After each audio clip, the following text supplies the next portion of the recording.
e estão gostando do que eu estou fazendo. Eu estou chamando a atenção. E quando não temos isso, nessa sociedade que vivemos, quando nós não temos isso, quando nós estamos presenciando, experimentando essa sensação de outros olhando para nós, apoiando, ou curtindo, ou aplaudindo o que estamos fazendo, me parece que vai faltar alguma coisa, né? Parece que alguma coisa não vai estar legal, me parece que eu sou inútil, me parece que eu estou vivendo neste mundo, mas não estou cumprindo o meu papel, porque eu estou fazendo alguma coisa e ninguém está olhando para o que eu estou fazendo, ninguém está me aplaudindo, ninguém está curtindo, ninguém ao menos comentando. Me parece então que neste mundo de hoje há uma necessidade, não é o mundo de hoje, isso é o ser humano. O ser humano é assim. Nós olhamos aqui, acabamos de ler sobre os publicanos e fariseus. Quando eles perceberam que o poder deles, que a fama deles, que a hegemonia deles, que o status deles, se Jesus realmente, mais uma vez eu digo, na mente deles, né? Se Jesus realmente for Deus, se Jesus realmente for o Messias, nós estamos enrolados. Nós vamos perder o nosso cargo, vamos perder nosso salário, vamos perder nosso status, vamos perder toda a nossa influência no meio desse povo. Não queremos isso. O que nós queremos é continuar, né? Percebam que eles estavam tão preocupados com o cargo deles que eles atacaram aquele que era um risco à posição social deles, à posição econômica deles. Dessa forma, o ser humano funciona assim, nós funcionamos assim. Me parece que se nós estamos num grande grupo, me parece que nós estamos sendo aplaudidos, se nós estamos sendo afagados pelas pessoas que estão ao nosso lado, então nós estamos bem. Mas se é o contrário, se nós estamos sós, se nós estamos no momento em que tem aquele louvor, já falamos sobre isso, né? Quando Deus se cala e não ouço a sua voz. Há momentos que Deus se cala e não ouço a sua voz. Já ouviram esse louvor? Quando Deus se cala, eu esqueci agora. Tenha fé ao meu irmão, ele tarda, mas não falha, ele vem com a solução. Esse louvor fala exatamente disso, que há momentos na nossa vida que parece que Deus está calado, parece que Ele nada está falando e nós estamos sós. Nós estamos num local onde não ouvimos voz nenhuma, onde não ouvimos nada, não tem resposta, não tem solução, estamos ali quietos, calados e nada acontece. Lemos na introdução a história de Elias, lembram disso? Ali em 1 Reis, capítulo 20, quando ele vai para o fundo de uma caverna e lá ele fica, mesmo depois de ter vencido ali os profetas de Baal, mas ele chega a um ponto quando a rainha Jezabel começa a procurar para matá-lo, então ele se refugia, vai para o fundo de uma caverna, meio que numa depressão, né? E ali me parece que ele não está tendo mais o mesmo contentamento quanto ele tinha quando estava vencendo os profetas de Baal. Se você ler 1 Reis capítulo 18, você vai perceber, né? Elias vencendo os profetas de Baal. Uma vitória tremenda, algo maravilhoso. Mas uma simples perseguição fez ele se sentir sozinho, já não tinha mais aquele pessoal ali para ver a sua vitória, então agora ele está só, está triste. E ele vai dizer para Deus: só eu fiquei. Todos dobraram seus joelhos a Baal, só eu fiquei, Senhor. Nós sabemos a resposta de Deus quando ele diz: não, pode levantar, porque tem mais 7 mil que também não dobraram. Elias não sabia, porque Elias estava se sentindo só nesse momento. E são exatamente nesses momentos em que Deus vai falar conosco. Possivelmente que nesse momento, não estou dizendo que Deus não possa falar aqui. Eu tenho visto muitas direções que a igreja tem seguido hoje. Me parece que quanto maior for a igreja, e isso não é uma justificativa, né, para um número reduzido de ouvintes. Pastor, tem um grupo pequeno, então por isso que ele fala isso. Não. É claro que se nós tivermos um grupo maior de pessoas, será bom, né? Será ótimo, será maravilhoso. Mas muitas vezes nós podemos simplesmente pensar que um grupo pequeno de pessoas é sinônimo de fracasso, é sinônimo de alguém que não está desempenhando bem o seu trabalho, que a igreja alguma coisa está errada. Se fosse assim, quando Noé entrou na arca, só ele e a sua esposa e seus 3 filhos e 3 noras, totalizando um número de 8 pessoas, Noé teria sido um dos maiores fracassados na história da humanidade, diante do ministério que Deus tinha dado para ele, de construir uma arca, ficar anos construindo uma arca para entrar só 8 pessoas. E aquele povo que estava ali, os vizinhos de Noé, ninguém ouviu aquele nome. Os outros parentes de Noé, os parentes da esposa de Noé, os parentes da nora de Noé, das noras de Noé, ninguém desse pessoal ouviu Noé, acreditou no que Noé tinha para dizer. Fracassado, né? O que faltou aí? Faltou simpatia, faltou fazer um cursinho melhor. Esse seminário que tu fez, não está legal, hein? Faz um outro semináriozinho mais para frente, aí, mais descolado, que você vai conseguir mais pessoas. Se fosse assim, o próprio Senhor Jesus Cristo teria sido fracassado, porque diante de tudo que ele fez, até os próprios discípulos deixaram, negaram e traíram. Os próprios entre os 12, só 12, mas os próprios entre os 12 fracassaram. Lembra quando Jesus vai para orar num local sozinho, deserto, e ele diz: olha, orem comigo. Os discípulos ali, mais 3 discípulos estavam com ele. E Jesus vai orar, e quando ele volta, está os 3 dormindo. Vocês nem para me ajudar em oração, né? Que loucura! Jesus estava sozinho.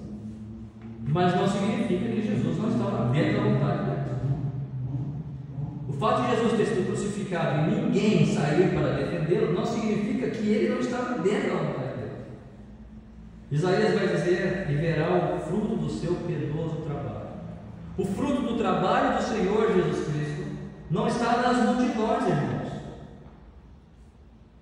Está aqui, você sentado aqui, nós, ouvindo esta palavra. Me parece que alguma direção, como temos falado, de determinados movimentos evangélicos, me parece que tem que ter multidão, tem que ter movimento, tem que ter luzes, muito barulho.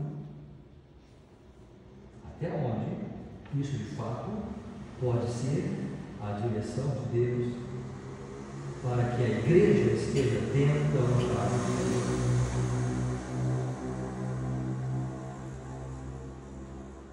Para que a igreja possa ouvir a voz do seu Senhor, o Senhor Jesus Cristo.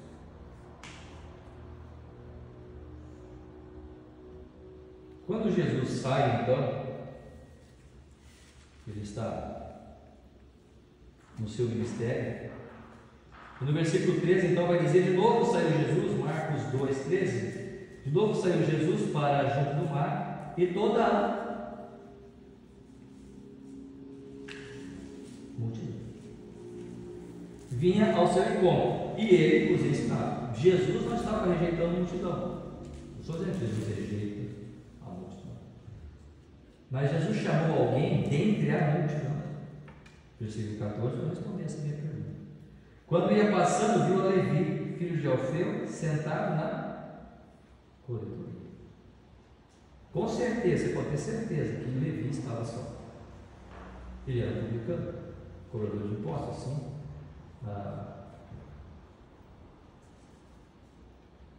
Desta forma, por causa da sua profissão, por causa do seu trabalho, da característica do seu trabalho, com certeza Levi estava só.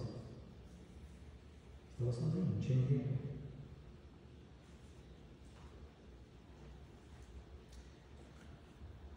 Irmão, para você ouvir a voz do Senhor, você precisa estar em silêncio.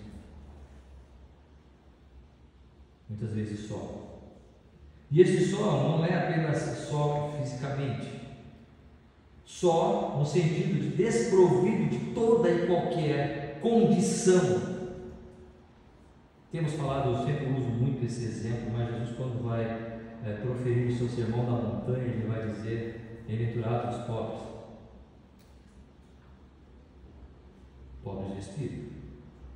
Não é pobre financeiramente, porque tem muitas pessoas que podem ser pobres, mas podem ser tão orgulhosos que não conseguem ouvir a palavra. São tão orgulhosos que não conseguem parar e pensar no Deus que pode suprir aquela necessidade.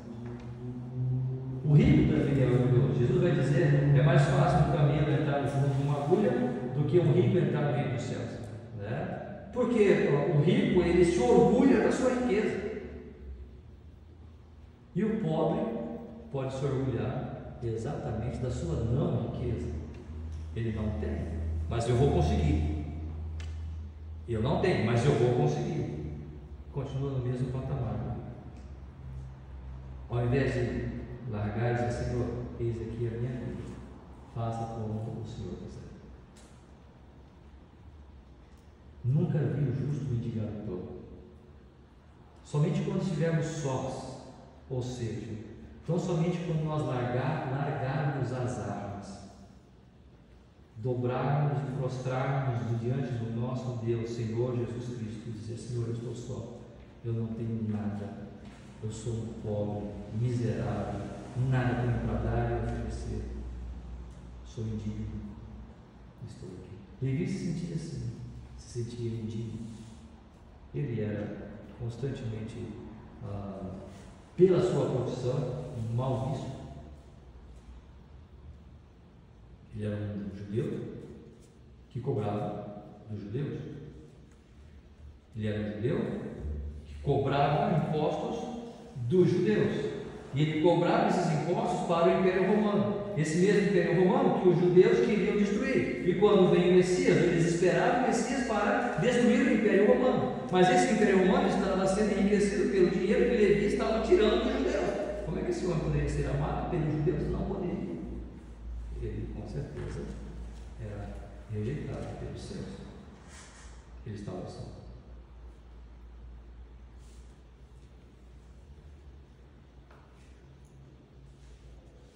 A voz do Senhor nós vamos ouvir quando nós estivermos sós, pobres, bem-aventurados os pobres, porque deles é o reino dos céus. Quando eu falei pobre de espírito, é quando eu me sinto completamente indigno, completamente incapacitado de ganhar a salvação por mim mesmo. Lembra quando eu perguntei na liturgia: por que você está aqui? Espero que ninguém aqui esteja nesta noite, nesta condição, mas muitas pessoas, eles podem chegar à igreja para dizer: eu vou à igreja para manter a minha salvação. Eu vou à igreja para manter a minha posição lá no céu. Eu preciso ir à igreja, porque se eu não for à igreja... Eu já ouvi alguém dizer certa vez, estava no ministério, estava na escola dominical conversando, sobre domingo de manhã, escola dominical, conversando sobre o fato de pessoas não chegarem à escola dominical. Um irmão, com toda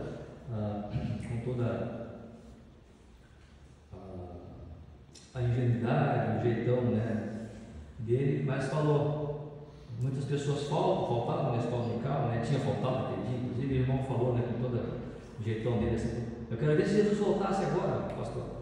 Essas pessoas nem iam, faltavam na escola dominical, como se o fato de eles terem faltado na escola dominical implicasse na ida deles para o céu. Não tem nada a ver com uma coisa com a outra.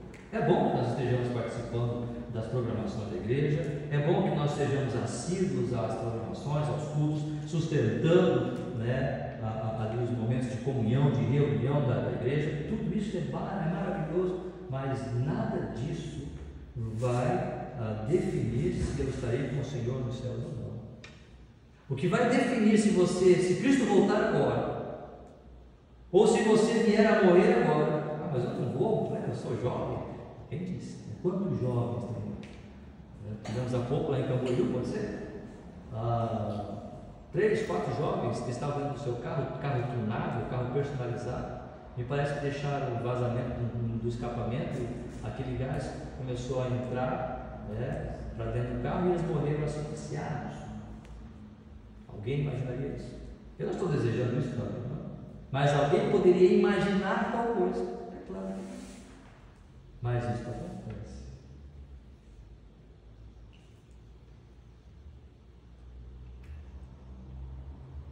Se Jesus voltar agora, ou se você morrer agora,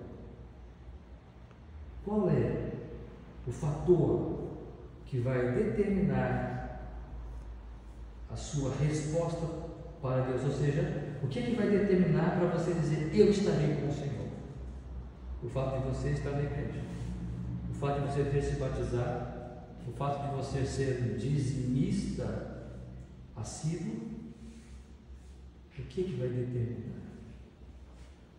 O que vai determinar é o que segue no versículo. O que vai determinar se você vai estar com o Senhor ou não é o que segue no texto que nós temos. Quando ia passando, viu a Levi, filho de Alfeu, sentado na coletoria e disse: segue. E Mateus fez o quê? É isso que vai determinar se você vai estar no céu. As minhas ovelhas ouvem a minha voz. Elas não sabem.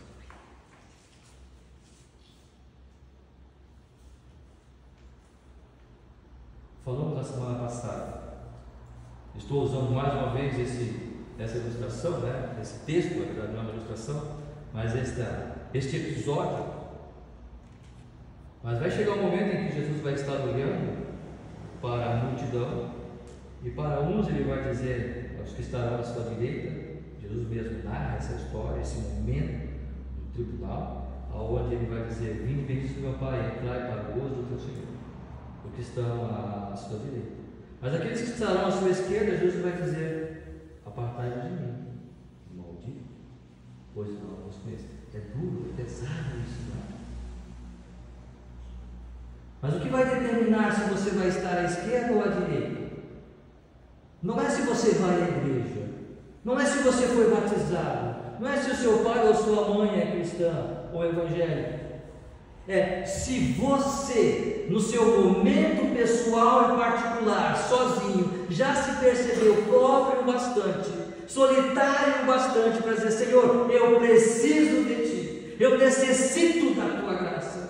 Senhor, eu preciso do Teu amor, da Tua misericórdia. Eu percebo o quanto eu sou indigno, eu percebo o quão pecador eu sou. Eu quero, eu almejo, eu anelo o céu, mas eu não posso alcançar pelas minhas obras, por nada de bom que eu faça, somente pela Tua graça.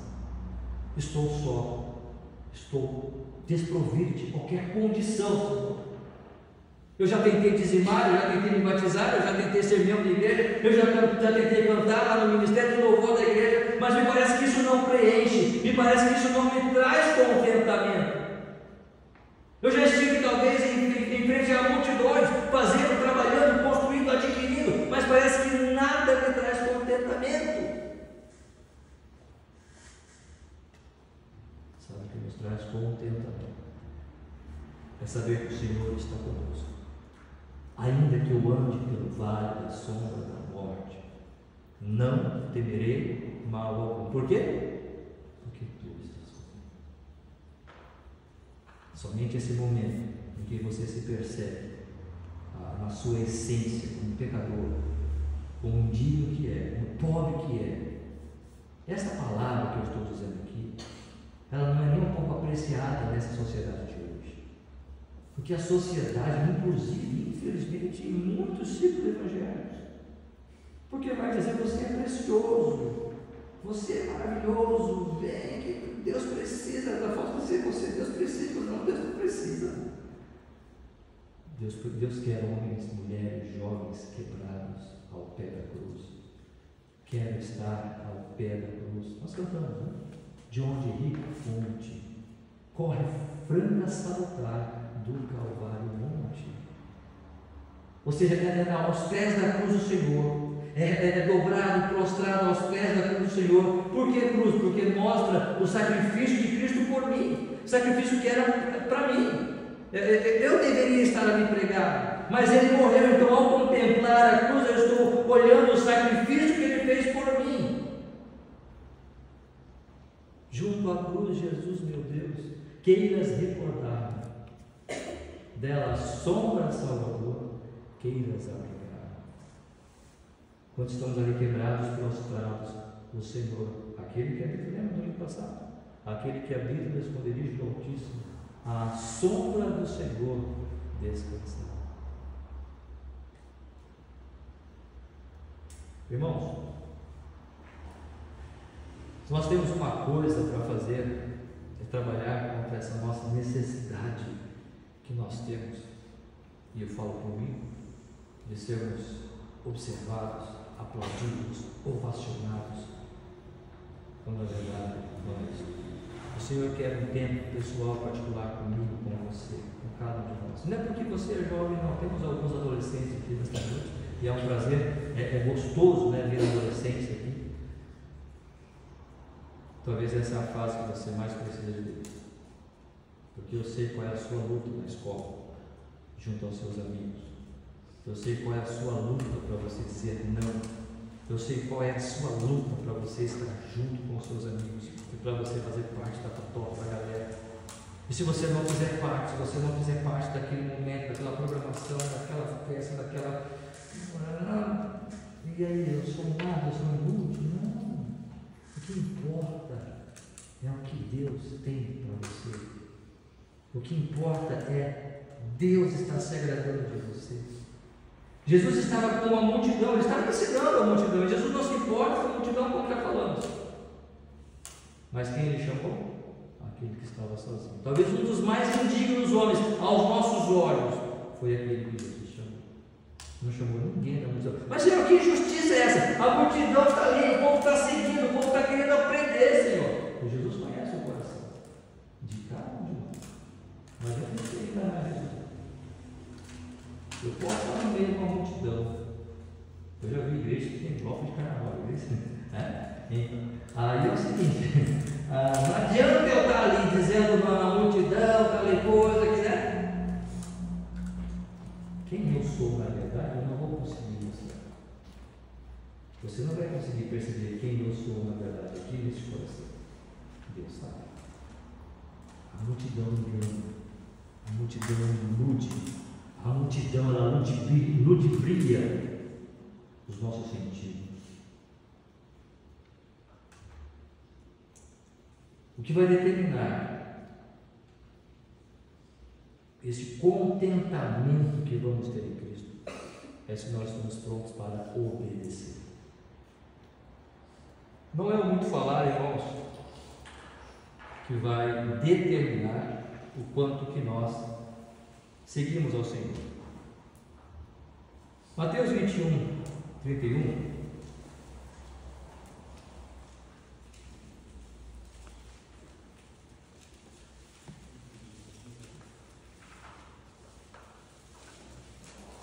Vai dizer o seguinte,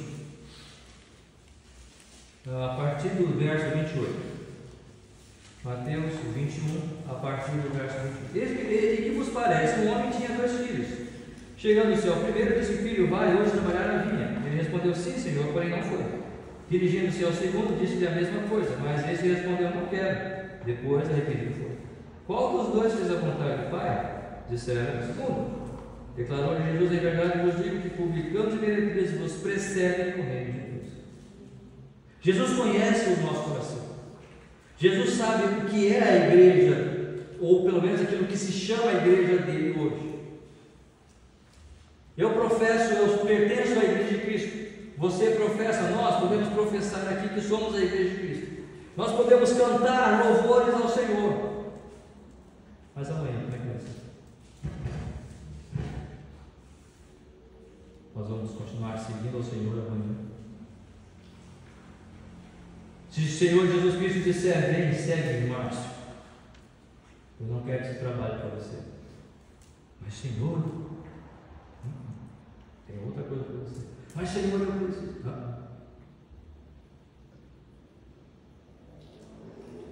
Fulano, vem aqui e me segue. Eu não quero esse namorado para você. Mas Senhor. Fulano, eu não quero essa namorada para você. Mas Senhor. Está entendendo? Como é que eu sei disso? Não vai ter revelação.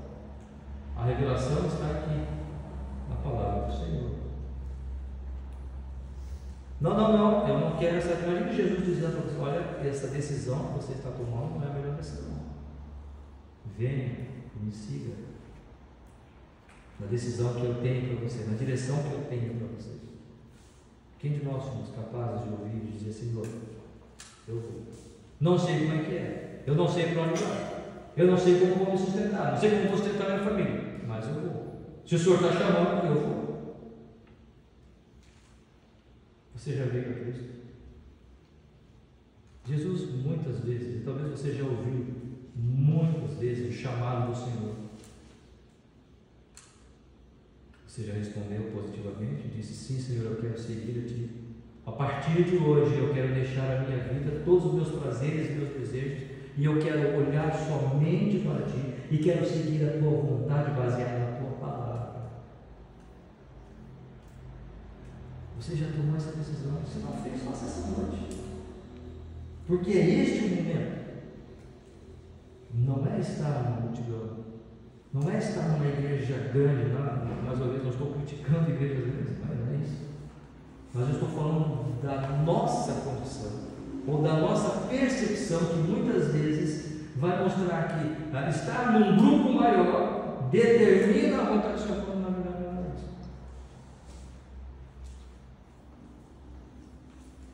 Você já, no interior do seu coração, sozinho ali, talvez no seu leito, no seu quarto, talvez em agonia, em choro, em frustração, em desespero, já chegou ao Senhor. E Ele disse: Senhor, Ele disse para você: venha e me segue. E você atendeu positivamente. Nós podemos falar muitas coisas. Jesus conta a parábola aqui dos 2 filhos, né? Um disse que ia e não foi, mas o outro disse que não ia e foi. Porque é o nosso interior que vai determinar o que vamos fazer, as decisões que vamos tomar. Nós falamos muito. O ser humano fala demais. Falamos coisas bonitas, mas nem sempre as nossas ações acompanham efetivamente aquilo que falamos.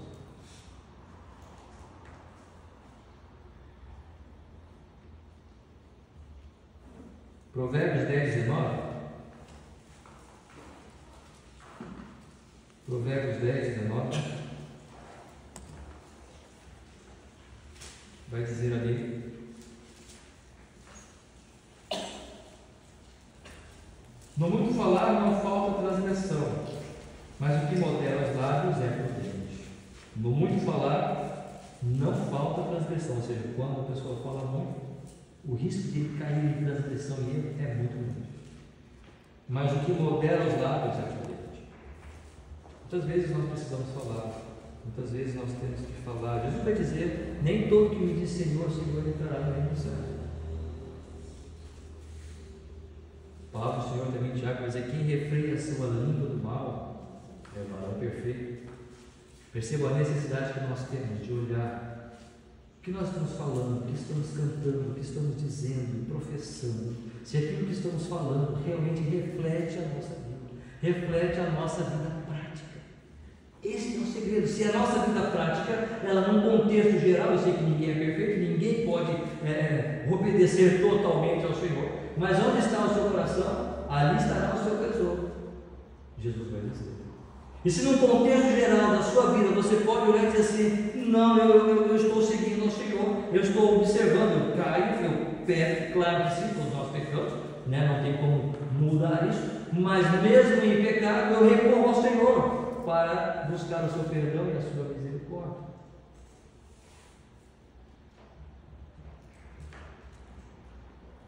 Então, olhando para a minha vida, sim, eu posso dizer: eu estou buscando o Senhor. Em lutas, em desafios, como temos falado muitas vezes, em vitórias, em derrotas, em agonia, em frustrações, em lágrimas, em risos, mas estou. E esse é o meu contentamento, esta é a minha alegria, de servir ao Senhor. Nisso está a minha alegria. Não no que eu tenho ou o que eu faço, ou no sucesso que eu estou adquirindo, mas a minha alegria, o meu contentamento, o meu desejo, a minha felicidade está no fato de que o Senhor me chamou e eu estou seguindo Ele. Levi ficou tão contente. Não, pastor, mas aqui não fala que Levi ficou contente, né? Porque no versículo 15 vai dizer: achando-se Jesus à mesa na casa de Levi, estava juntamente com ele e com os seus discípulos. Vamos, Lucas 5, 29, é o texto sinótico. Lucas 5, 29.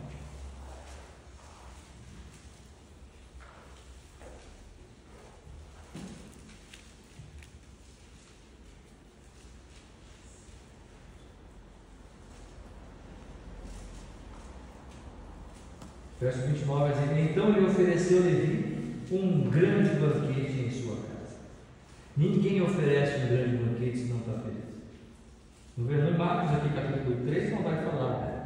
Mas a expressão de Lucas ali, nessa mesma situação, nessa mesma história, nesse mesmo momento, mostra que Levi estava tão feliz que ofereceu ao Senhor Jesus um grande banquete.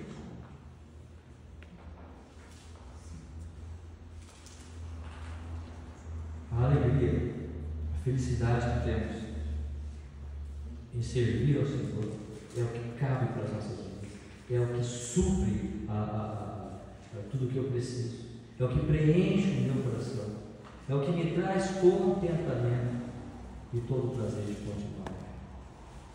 Jesus é tudo o que você precisa. O Senhor Jesus é tudo o que eu preciso. O Senhor Jesus é tudo que esta igreja precisa para a sua subsistência, sua continuidade e para a sua utilidade. Somente Ele. Não precisa de um pastor blá, ou um pastor mais assim ou mais assado. O que nós precisamos, ou de instrumentistas muito profissionais, vamos falar um pouco mais sobre isso depois, né? Precisamos de ministérios impactantes, não precisamos nada disso. Nada disso. Jesus não fez nada de impactante, muito ao contrário.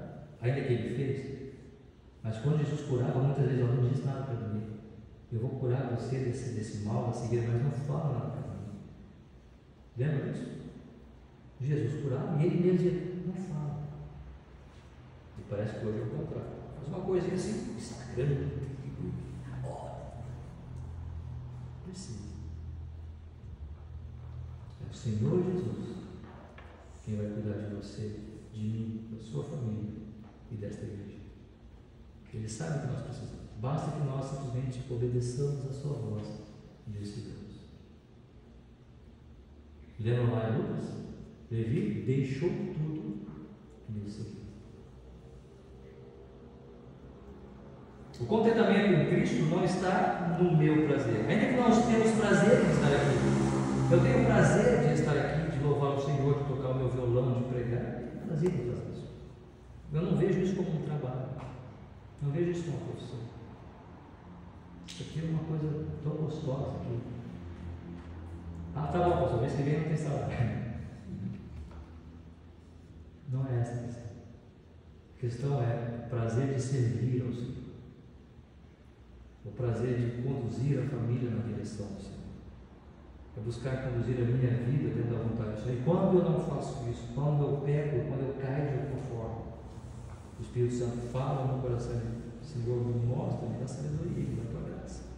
Eu quero conduzir a minha vida, a minha família, a tua igreja, na tua direção, nos teus caminhos. É aí onde está o meu prazer. Seguir ao Senhor, por onde Ele for.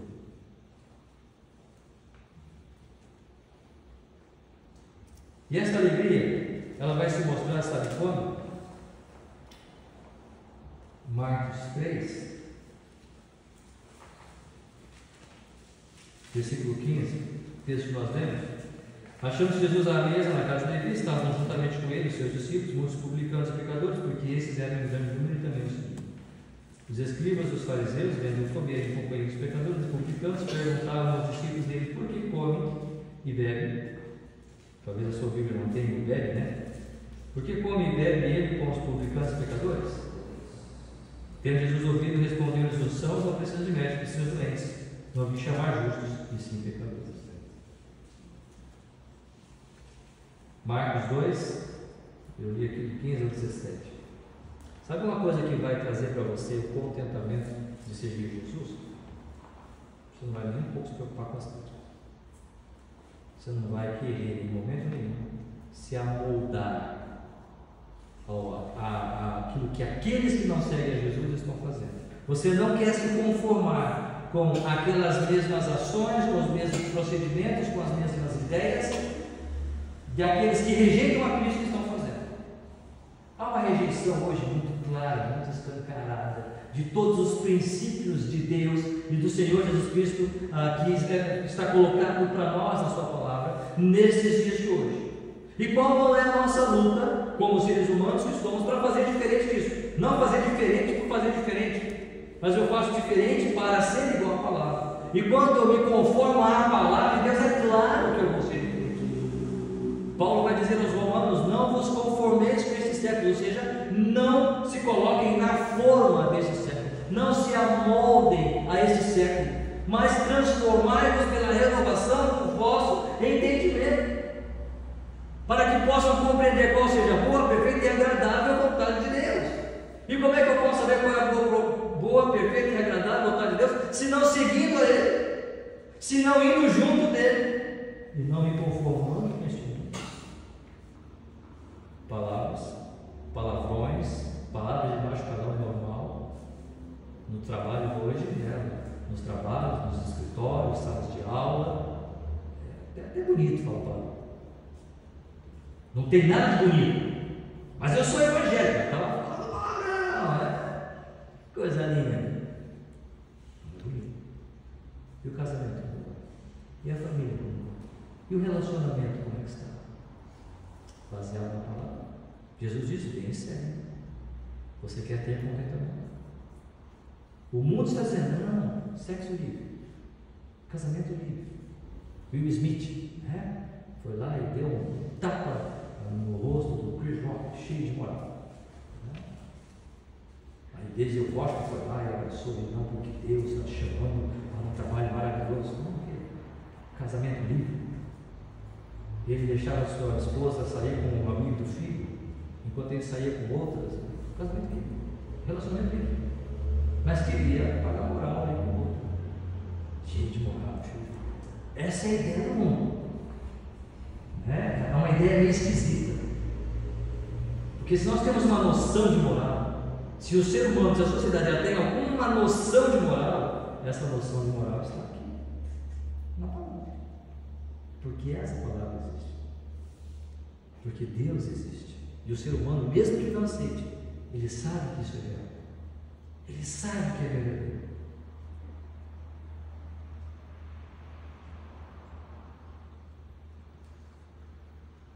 Não vos conformeis com esse século.